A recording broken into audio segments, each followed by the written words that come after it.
د پاکستاني رسنیو د راپورونو له مخې د زلزلې پیما مرکز ویلي چې نن د پاکستان په کراچۍ ښار کې 21مه زلزله ثبت شوې او دا لومړی ځل دی چې په دغه ښار کې 3 ورځې پرله پسې د زلزلې ټکانونه احساسېږي.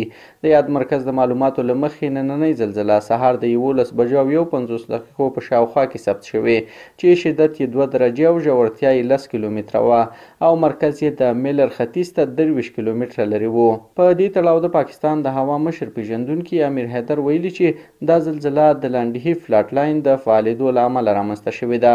نوموړی زیاتوي چې دغه فلاټ لاین اوس د عادي حالت ته د تګ په بهیر کې دی خو ممکن تر یوې بلې اونۍ پورې د لږ شدت زلزلې بیا هم احساس شي.